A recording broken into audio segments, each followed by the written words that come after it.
It's my pleasure to share all of the positive vibes with you. Please like and subscribe. It would mean the world to me. So you've been given good or loving advice from a friend, partner, family member, a therapist, maybe even heard it right here on this channel. You've been told a lot of things which make sense. You've nodded your head 100 times and thought, yes, that's right. That's exactly what I needed to hear. Or thought to yourself, yes, they get me. Finally, someone understands how I feel. You absorb a series of motivational and uplifting messages and maybe even told yourself, tomorrow morning when I get up, that's when I'm going to start. I'm going to sleep on it, and when I get up tomorrow, things are going to get better. And then tomorrow comes, and you're paralyzed with fear. Your anxiety and/or depression kicks in and starts turning out this dark cloud of doubt and scary thoughts, and you begin to feel yourself sinking right back into your bed. Your head becomes heavy with swirling, twisting, revolving thoughts of self-loathing, and you're deep into questioning everything good you tried to absorb from before, and all of the messages of hope and freedom and positivity melt into suspicion, disbelief, and mistrust. You revert to whatever gets you by, the minimum required effort to get out of bed and go about your day, still living with the fear and the doubt. I can try and make it through the day, you tell yourself. You go through the usual suspects of your own security blankets and subconsciously check off what gets you through your anxiety and/or depression. The fast food. It tastes good. It's quick and it doesn't judge me. Besides, I can work it off later if I want to, like tomorrow. The scrolling through your phone to see things that make you chuckle. That's so cute. Aw, how wholesome is that? And idly pass the hours, subverting your mental troubles and mitigating your negative thoughts with silliness. The binge watching of a new show you've been told is the greatest thing on right now, or the mindless reruns you put on in the background while restlessly scrolling through images on your phone or laptop. You feel safe. You're comforted by the familiar.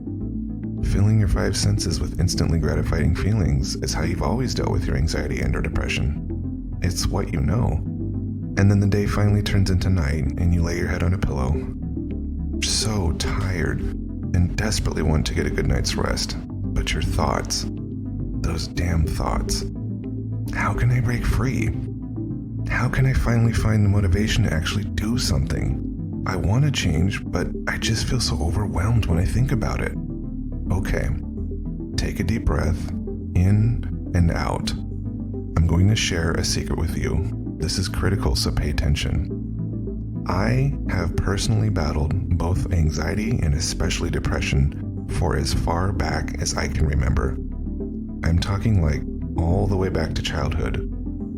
It's an ongoing thing for me. One of my main motivations for creating these videos and sharing my love and thoughts with you is the hope that you too may overcome your negative thinking, or at least manage or take ownership of your own mental health by being inspired by what I share and knowing that what I'm talking about is from life experience. I speak from the heart.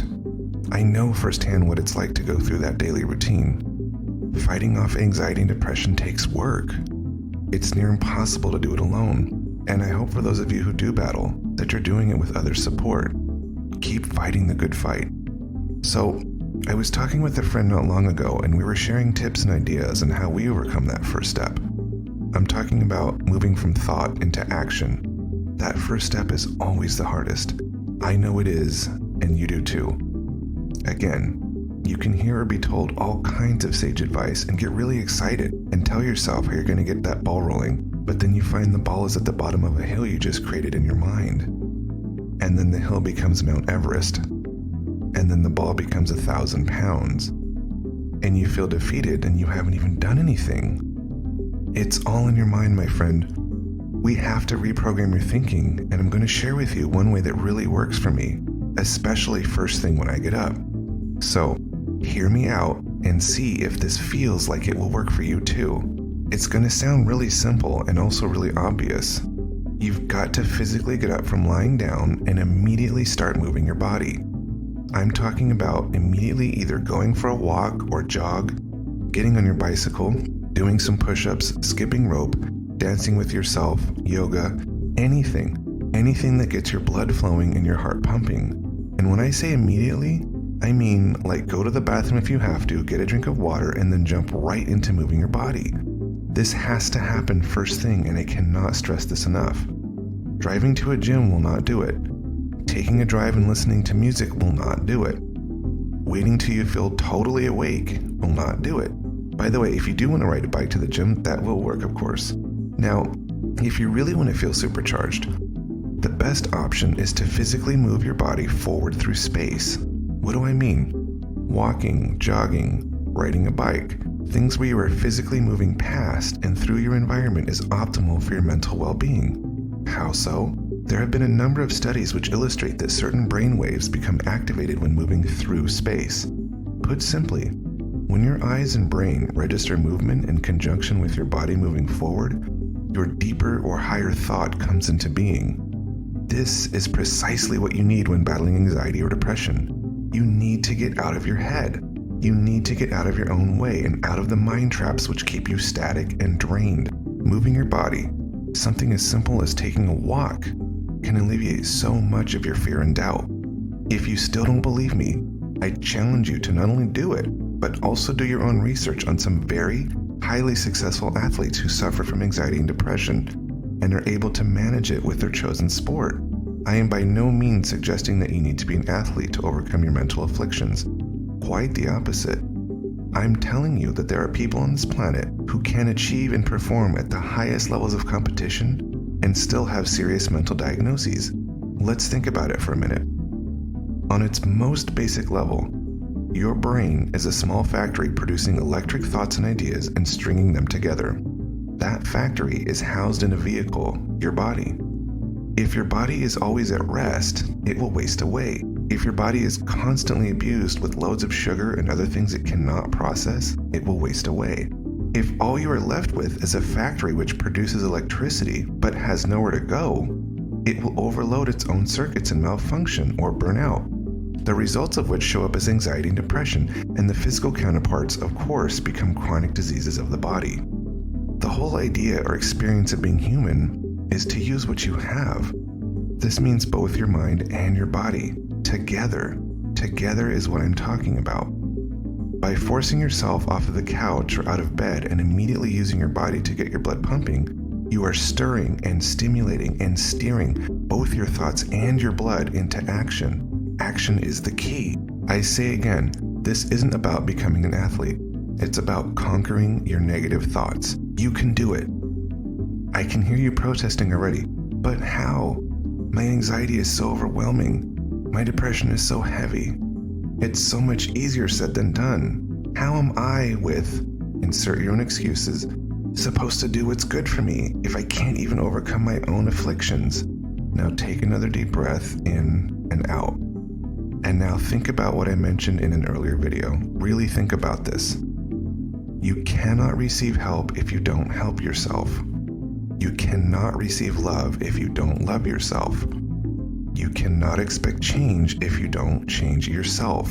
Believe me, I know what it feels like to be helpless, unworthy of love, and stuck in life. But I know something even more important. There is nothing and no one that is coming to rescue you. If you truly believe that your life, full of anxiety and or depression, is the way you are meant to live, that it's somehow your lot in life, and that your life will not and cannot get better, you're right. It won't. Because that's what you've come to believe. But you can change your beliefs. Start now. So here's how you overcome struggling to get up for the day. When your alarm goes off, I want you to drown out your anxiety and depression with fire. Lots of it. In your mind, I want you to shout angrily back at your negative thoughts. This is my life. I am living here and I am living now. Whatever false and overwhelming things you're imagining and projecting will happen later in the day is just your anxiety trying to trick you. Whatever heavy, dark thoughts are pulling you into the past, into thinking of things that you regret or wish you could do over, is just your depression trying to trick you. The biggest trick of overcoming anxiety and depression is to understand how the trick works. Normally, magicians aren't supposed to reveal their tricks, but these magicians are awful and deserve to be exposed, so let's expose anxiety and depression for what they really are. They are time thieves. Say again? They are masters of deceiving your awareness of time. They are thieves because they rob you of enjoying the present moment. They are deceptive because they make you believe that you are somehow out of time. And in a weird sense, they do make you out of time. They make your mind not in the present moment or out of the present time. Anxiety and depression are masterful in that they take your thoughts and warp them into dark fantasy and cruel imagination. And your subconscious mind has a very difficult time differentiating between real and fake. Your subconscious mind uses its imagination for not only fantasy but also for memory. That's why anxiety and depression can be so powerful. They try and succeed at overriding your programming, that is, your belief system. But the great and fantastic news is that you can rewrite your programming now and as many times as you like. Think of your anxiety and depression as large files on the hard drive of your computer, and now you're fed up and your hard drive is full. You need space for new memories to be written, so let's delete those large nasty files and create new and exciting ones for you to experience. One powerful way for you to know how well you're doing as you begin to move your body and fight back is to keep a journal or some kind of organized notebook. You can track your physical progress, but just as important, you can and should be writing down your thoughts and feelings. Being consciously aware of the thoughts that go through your head is another part of fighting anxiety and depression. If you're not aware of your thoughts, especially negative ones, they can easily slip past you and into your subconscious and reveal themselves later, and always at inconvenient times, like when you're trying to go to sleep or even when you're trying to get up. Something as simple as writing down how you feel before and after moving your body can be highly motivating. Woke up feeling anxious, popped out of bed anyway and went for some push-ups, then a walk. Heart rate went up, breathing went up, muscles feel worked. Walking really cleared my thoughts. See, moving your body gets you out of your head and forces you to pay attention to your physical coordination and the various systems within your body being activated. That right there is really what it boils down to. What I just said is the essence of what happens to even the most skilled athletes. That's how they, me, and even you can and will overcome those thieves of time known as anxiety and depression. Moving your body gets you out of the fantasy and imagination in your mind, which is anywhere but here in time, and grounds you in the present moment. And if you can manage to just try it a couple of times, along with writing down your thoughts and feelings before and after, you can and will find new motivation for not only bettering yourself, but also fighting back against anxiety and depression. And remember to take it one step at a time. I know firsthand that both anxiety and depression not only rob you of energy, but also trap you into thinking about life outside of the here and now. Moving your body makes you put your attention on the here and now.